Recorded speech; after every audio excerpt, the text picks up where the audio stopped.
Alaska meeting കഴിഞ്ഞതിന് ശേഷം വലിയ രീതിയിലുള്ള ആശയക്കുഴപ്പങ്ങളൊക്കെ ഉണ്ടാകുന്നുണ്ട്. പക്ഷേ അതിനെല്ലാം മറികടന്നുകൊണ്ട് യുക്രൈൻ ഒപ്പമാണ് തങ്ങളെല്ലാവരും എന്ന് പറയുന്ന രീതിയിലാണ് യൂറോപ്യൻ യൂണിയൻ നേതാക്കളെല്ലാവരും തന്നെ സെലൻസ്കിക്കൊപ്പമാണ് നിൽക്കുന്നത്. ട്രംപും ഒരുപക്ഷേ യൂറോപ്യൻ യൂണിയനൊപ്പം തന്നെ നിൽക്കേണ്ടി വരുന്ന ഒരു സാഹചര്യം ഉണ്ടാകാം എന്നൊക്കെ പറയുന്നുണ്ട്. ഒരു തരത്തിൽ ഈ അലാസ്ക മീറ്റിംഗിൽ പുടിനും ട്രംപും തമ്മിൽ നടത്തിയിട്ടുള്ളത് യുക്രൈൻ്റെ ഒരു സംരക്ഷണവുമായി ബന്ധപ്പെട്ടുള്ള കാര്യങ്ങളാണോ, അതോ യുക്രൈനെ മാറ്റി നിർത്തുന്ന സാഹചര്യമാണോ ഉണ്ടാവുക എന്നുള്ള സംശയം അവിടെ ഉടലെടുക്കുന്നത്? ഇതിൽ ശരിക്കും എന്താണ് നടന്നിട്ടുള്ളത്? ട്രംപ് രണ്ട് പക്ഷത്തും കൂടുന്നുണ്ട് എന്നുള്ളതാണ് ഏറ്റവും പ്രധാനപ്പെട്ട കാര്യം. പക്ഷേ നമുക്കപ്പോൾ സംശയം തോന്നും, ഇതെന്താ ഇപ്പോൾ പുട്ടിൻ്റെ നിലപാടിൽ ചില മാറ്റം വന്നല്ലോ, ഇതെന്താ പുട്ടിന് സംഭവിക്കുന്നത്? അപ്പോൾ ആകെ ഒരു അങ്കലാപ്പാണ്. പ്രജിത്ത് പറഞ്ഞത് എക്സാക്ട്ലി ശരിയാണ്. കാര്യം എന്ന് പറഞ്ഞാൽ ഈ അലാസ്ക മീറ്റിങ്ങിന് ശേഷം ഉണ്ടായിരിക്കുന്ന വലിയ കൺഫ്യൂഷൻ ഉണ്ട്. ഇതിപ്പോൾ നമ്മൾ ഇന്ത്യയിൽ ഇരുന്നിട്ട് നമ്മൾ ഈ വാർത്തകളൊക്കെ അവലോകനം ചെയ്യുന്നത് കൊണ്ട് നമുക്ക് ഇങ്ങനെയാണെങ്കിൽ, ഈ വാർത്തയ്ക്കകത്ത് നിൽക്കുന്ന യൂറോപ്യൻ യൂണിയൻ്റെയും ഉക്രൈൻ്റെയും റഷ്യയുടെ അമേരിക്കയുടെ കാര്യം എന്താണെന്ന് ഊഹിക്കാവുന്നതേ ഉള്ളൂ. അവിടെ വലിയ അങ്കലാപ്പാണ്. അപ്പോൾ ഇപ്പോൾ വരുന്ന പ്രധാനപ്പെട്ട ഒരു വാർത്തയെന്ന് പറയുന്നത്, പുടിൻ പറയുകയാണ് ഉക്രൈന് യൂറോപ്യൻ യൂണിയൻ സുരക്ഷ കൊടുക്കുന്നത്, അമേരിക്ക സുരക്ഷ കൊടുക്കുന്നതിലോ എനിക്ക് യാതൊരു കുഴപ്പമില്ല എന്ന് പുടിൻ പറഞ്ഞിരിക്കുന്നു. അപ്പോൾ നമുക്കൊരു സംശയമാണേ, അല്ല ഇതിപ്പോൾ ആരാ പറഞ്ഞത്? പുടിനാണോ പറഞ്ഞത്? ആ പുടിനാണ് പറഞ്ഞത്. പുടിൻ പറയുകയാണ് നാറ്റോ അംഗത്വം സ്വീകരിക്കുന്നതിൽ കുഴപ്പമില്ല എന്നാണ് ആ പറഞ്ഞതിൻ്റെ വ്യംഗ്യം. അതായത് യൂറോപ്യൻ യൂണിയനും അമേരിക്കയ്ക്കും യുക്രൈന് സുരക്ഷ ഒരുക്കാമെന്ന് പറഞ്ഞു കഴിഞ്ഞാൽ ഇത്രയേ ഉള്ളൂ കാര്യം, നാറ്റോയിൽ അംഗത്വം കൊടുക്കാം, അങ്ങനെ സുരക്ഷ കൊടുക്കാൻ പറ്റുള്ളൂ. അല്ലാതെ ഏത് തരത്തിൽ ആയുധങ്ങൾ കൊടുക്കുന്നത്? അതിപ്പോഴും ചെയ്യുന്നുണ്ടല്ലോ. അപ്പോൾ ആയുധം കൊടുക്കുന്നതല്ല, സുരക്ഷ കൊടുക്കാമെന്ന്. ഇവിടെ ഒരു ശത്രുതയുടെ മാർഗമല്ല ഉക്രൈനോട് ഈ പറയുന്ന റഷ്യയ്ക്കുള്ളത് എന്നുള്ളത് നമ്മൾ മനസ്സിലാക്കണം. ഈ യുദ്ധത്തിൻ്റെ കാരണം പോലും ശത്രുതയോ ആത്യന്തിക വിരോധമോ അല്ല. ഇത് സെലൻസ്കിയോട് പുടിനൊരു വിരോധമുണ്ട്, അത് ശരിയാണ്. പക്ഷേ ഈ ജിയോഗ്രഫിക്കലായിട്ടുള്ള ഇൻട്രസ്റ്റ് ആണ്. ഈ മേഖലകൾ മൊത്തമായി പിടിച്ചെടുക്കുക എന്നുള്ള റഷ്യയുടെ ആഗ്രഹമാണ്. ആ മേഖല പൂർണ്ണമായിട്ടും റഷ്യ പിടിച്ചെടുക്കുന്നതിനോടൊന്നും യൂറോപ്യൻ യൂണിയനോ നാറ്റോയ്ക്കോ ഒന്നും പ്രശ്നമില്ല. പക്ഷേ പ്രശ്നം എന്ന് പറഞ്ഞു കഴിഞ്ഞാൽ അവരുടെ ഒരു ഈഗോ ഹർട്ടാവുന്നുണ്ട് അവിടെ. അതൊരു സമവായത്തിലൂടെ ആയിരുന്നു നീക്കമെങ്കിൽ ഒരു പക്ഷേ ഈ പറയുന്ന ക്രിമിയ പിടിച്ചെടുത്തതുപോലെ, ക്രിമിയ ഈ പറയുന്ന റഷ്യയുടെ ഭാഗമായതുപോലെ ഉക്രൈൻ മാറിയിരുന്നെങ്കിൽ ഒരു പക്ഷേ ഈ പറയുന്ന നാറ്റോയ്ക്കും യൂറോപ്യൻ യൂണിയനും അത്ര പ്രശ്നം ഉണ്ടാവില്ല. പക്ഷേ അതിൻ്റെ സാധ്യത കുറവാണല്ലോ. കാരണം സെലൻസ്കി എതിർത്തുകൊണ്ടിരിക്കുകയാണ്. യുക്രൈൻ്റെ ചില ഭാഗങ്ങൾ മാത്രമാണ് റഷ്യയോട് ചേരാൻ താല്പര്യം പ്രകടിപ്പിച്ചിട്ടുള്ളത്. എന്തായാലും ഇപ്പോൾ നടന്നുകൊണ്ടിരിക്കുന്ന കാര്യങ്ങളിൽ വലിയ കൺഫ്യൂഷൻ ഉണ്ടാകുന്നുണ്ട്. പുടിൻ പറയുകയാണ് സുരക്ഷ ഒരുക്കുന്നതിൽ കുഴപ്പമില്ല, അതായത് നാറ്റോ അംഗത്വത്തിന് കുഴപ്പമില്ല. നേരെ മറിച്ചാണ് ട്രംപ് പറയുന്നത്. ട്രംപ് പറയുകയാണ്, സെലൻസ്കിയോട് പറയുകയാണ്, നിങ്ങൾ മനസ്സിലാക്കേണ്ട ഒരു കാര്യം, റഷ്യ വലിയ ശക്തിയായിട്ടുള്ള രാജ്യമാണ്, നിങ്ങൾ അതിനോട് അധികം മുട്ടാൻ നിൽക്കാതെ സമവായത്തിലെത്തുകയാണ് വേണ്ടത് എന്ന് സെലൻസ്കിയോട് ട്രംപ് പറയുക. അപ്പോൾ പുടിൻ യൂറോപ്യൻ യൂണിയനും നാറ്റോയ്ക്കും അമേരിക്കയ്ക്കും അനുകൂലമായൊരു നിലപാടെടുക്കുന്നു, ട്രംപ് റഷ്യയ്ക്കും പുടിനും അനുകൂലമായൊരു നിലപാടെടുക്കുന്നു. അവിടെ പ്രശ്നത്തിലാവുന്ന സെലൻസ്കി മാത്രമാണെന്നുള്ളത്. അപ്പോൾ യൂറോപ്യൻ യൂണിയൻ ട്രംപിനൊപ്പം നിൽക്കുമോ എന്നുള്ള കാര്യത്തിലൊക്കെ സംശയമാണ്. കാരണം യൂറോപ്യൻ യൂണിയന് ഈ ട്രംപിൻ്റെ നിലപാടൊന്നും അത്ര സ്വീകാര്യമൊന്നുമല്ല. നമുക്കറിയാം F-35 കാര്യം പറഞ്ഞപ്പോൾ പോലും, അതായത് നാറ്റോയിൽ കൂടുതൽ നിക്ഷേപം നടത്തേണ്ടത് യൂറോപ്യൻ രാജ്യങ്ങളാണ് എന്നാണ് ട്രംപ് പറഞ്ഞു വയ്ക്കുന്നത്. ആ ട്രംപ് പറയുന്ന നിലപാടിനോട് ഇവർക്ക് യോജിപ്പില്ല.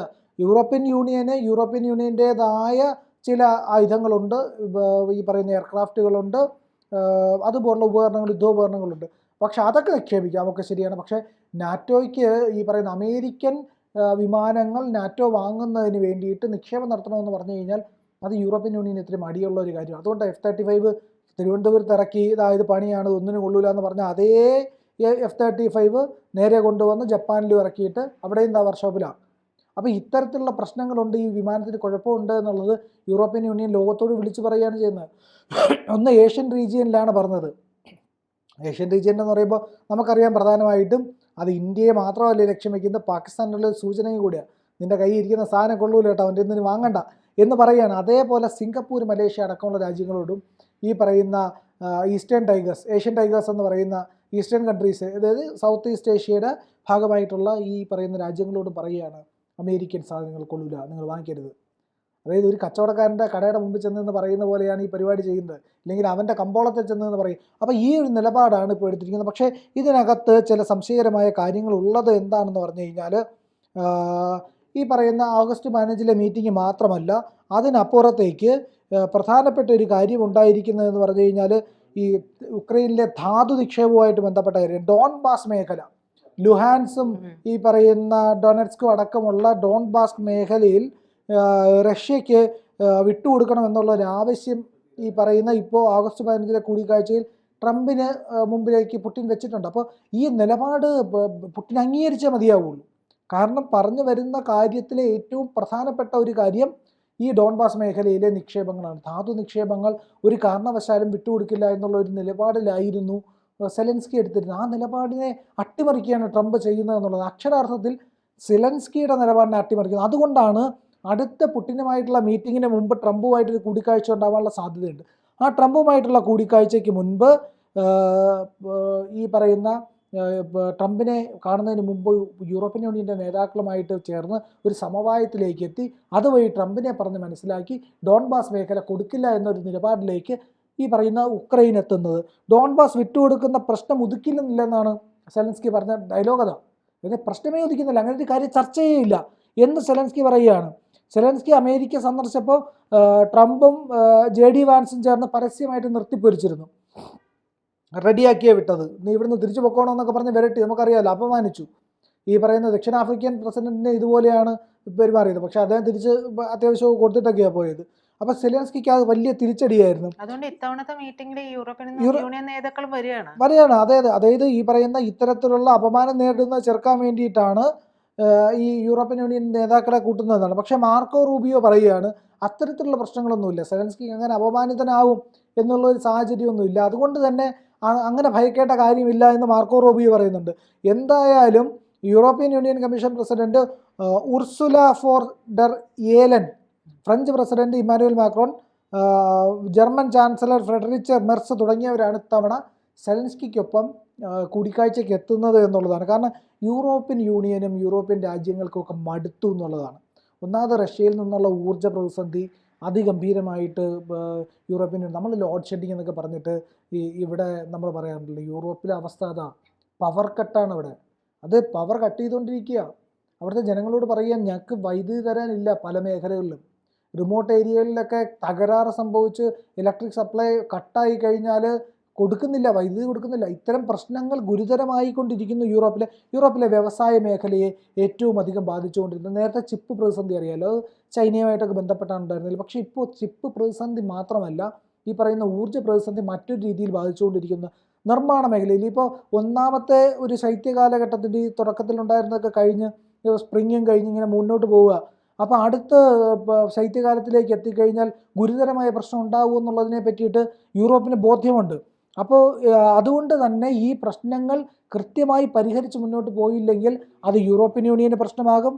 അധികം വൈകാതെ തന്നെ മറ്റ് രാജ്യങ്ങൾക്ക്, അതായത് യൂറോപ്യൻ യൂണിയനെ ആശ്രയിച്ച് കഴിയുന്ന ഏതെങ്കിലും രാജ്യങ്ങളുണ്ടെങ്കിൽ അവർക്ക് പ്രശ്നമാകും, സെൻട്രൽ ഏഷ്യൻ രാജ്യങ്ങൾക്ക് പ്രശ്നമാകും. ഗുരുതരമായിട്ടുള്ള ഊർജ്ജ പ്രതിസന്ധി അത് വ്യാവസായിക പ്രശ്നങ്ങളെ ബാധിക്കും, പ്രതിരോധ മേഖലയെ ബാധിക്കും എന്നുള്ളത് കൊണ്ട് തന്നെയാണ് യൂറോപ്യൻ യൂണിയൻ ഏറ്റവും കരുതലോടുകൂടി നീങ്ങുന്നത്. അതുകൊണ്ടാണ് യൂറോപ്യൻ യൂണിയനിലെ പ്രധാനപ്പെട്ട രാജ്യങ്ങളുടെ തലവന്മാർ കൂടി ഈ ചർച്ചയിൽ പങ്കെടുക്കുന്നത്. ഈ 3.5 വർഷമായി തുടരുന്ന യുദ്ധം ഇനിയും മുന്നോട്ട് പോയി കഴിഞ്ഞാൽ അത് ഒരിക്കലും പരിഹരിക്കാൻ പറ്റാത്ത ഒരു പ്രതിസന്ധിയിലേക്ക് പോകും. 1/5 പ്രദേശം മാത്രമാണ് ഉക്രൈൻ്റെ കയ്യിലുള്ളത്. ആ പ്രദേശങ്ങൾ ഒരു ബാക്കിയെല്ലാം റഷ്യ.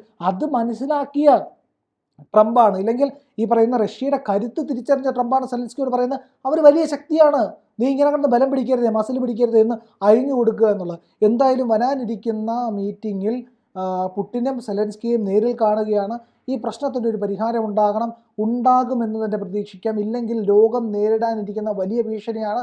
ഈ തർക്കം അവസാനിച്ചില്ലെങ്കിൽ ഉക്രൈൻ റഷ്യ പൂർണ്ണമായിട്ടും പിടിച്ചെടുക്കുന്നതോടുകൂടി യൂറോപ്യൻ യൂണിയന് പിന്നെ റഷ്യ യുക്രൈൻ പിടിച്ചെടുക്കും. അതെ, റഷ്യ ഉക്രൈൻ പിടിച്ചെടുക്കും. അതോടുകൂടി യൂറോപ്യൻ യൂണിയന് പിന്നെ ഉണ്ടായിരിക്കാൻ കഴിയില്ല, ഇടപെട്ടേ പറ്റുള്ളൂ, അമേരിക്കയ്ക്ക് ഇടപെട്ടേ പറ്റുള്ളൂ. അങ്ങനെ വരുമ്പോൾ അത് മറ്റൊരു സംഘർഷത്തിലേക്ക് പോകും.